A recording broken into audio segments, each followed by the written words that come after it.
সিলেট সীমান্তে ভারতীয় খাসিয়াদের গুলিতে প্রাণ গেল 2 বাংলাদেশির। এ সময় আহত হয়েছেন আরও একজন। গতকাল কোম্পানিগঞ্জের নাজিরের গাঁও এলাকায় কাঠ কাটতে যান আলী হোসেন ও কাউসার আহমদ সহ বেশ কয়েকজন। এ সময় তাদের লক্ষ্য করে গুলি ছোড়ে ভারতীয় খাসিয়া গোষ্ঠী। এতে গুলিবিদ্ধ হয়ে ঘটনাস্থলেই মারা যান আলী ও কাউসার। আহত হন নবী হোসেন নামে আরও একজন। তবে লাশ এখনও হস্তান্তর করেনি বিএসএফ। এ ঘটনায় প্রতিবাদ জানিয়ে পতাকা বৈঠকের আহ্বান জানিয়েছে বিজিবি।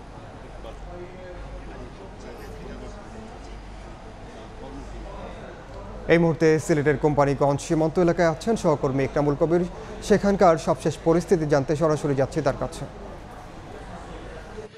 আমি এই মুহূর্তে আছি সিলেটের কোম্পানিগঞ্জ উপজেলার কালাইরাগ সীমান্তের নাজিরের গাঁও গ্রামে, এবং এই গ্রামের আমার পিছনে দেখা যাচ্ছে যে সীমান্তটি দেখা যাচ্ছে বিএসএফ এবং বিজিবির সদস্যদের দেখা যাচ্ছে। এই জায়গাতে গতকালকে বিকালের দিকে কয়েকজন কাঠ কাটতে গিয়েছিল ভারতীয় সীমান্তে। সেই কাঠ কাটার সময় ভারতীয় খাসিয়ারা তাদেরকে গুলি করে, এবং গুলি করার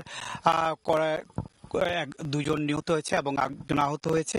সমস্ত বিষয় নিয়ে আমার কিছু সময় আগে, এখন থেকে 5 মিনিট আগে, আমার 48-এর বিজিবির যে অধিনায়ক বা সিওর সাথে আমি কথা বলেছি, লেফটেন্যান্ট কর্নেল হাফিজুর রহমান। তিনি আমাকে জানিয়েছেন যে যে দুজনের লাশ সেখানে পড়ে আছে, সেই দুজনের লাশের ছবি নিয়ে এখানকার যারা জনপ্রতিনিধি আছে বা স্থানীয় থানা এবং উপজেলা নির্বাহী কর্মকর্তা, তাদের কাছে পাঠানো হয়েছে বিজিবির পক্ষ থেকে। এবং তারা যেটা বলছেন যে শনাক্ত করে আবার বিজিবিকে জানাতে হবে যে এই লাশগুলো কার বা কোথাকার বাড়ি কোথায়, তাদের শনাক্ত করে জানানোর পরে বিজিবি তখন তারপর বিএসএফ এর সাথে কথা বলে লাশ দুটো বাংলাদেশে আনার ব্যবস্থা করবেন। কিন্তু এখন থেকে 5 মিনিট আগে আমাকে সেই লেফটেন্যান্ট কর্নেল হাফিজুর রহমান যেটা আমাকে জানিয়েছেন, এখন পর্যন্ত এই বাংলাদেশের পক্ষ থেকে, অর্থাৎ কোনো জনপ্রতিনিধি কিংবা কোনো কর্মকর্তা কিংবা থানার পক্ষ থেকে কিংবা এই লাশ দুটি আত্মীয় স্বজন কেউ বিজিবির সাথে যোগাযোগ করেনি যে এই লাশ দুটি কার বা কাদের।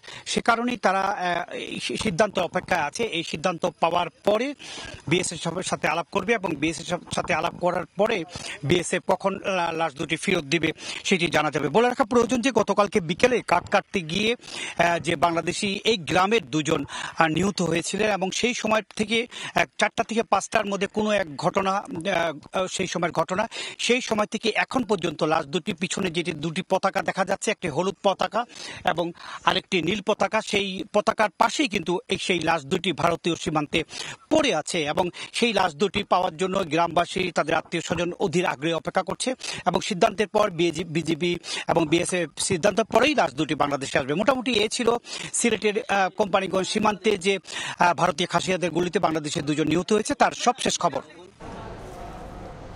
সরাসরি যুক্ত ছিলাম সিলেটের কোম্পানিগঞ্জে।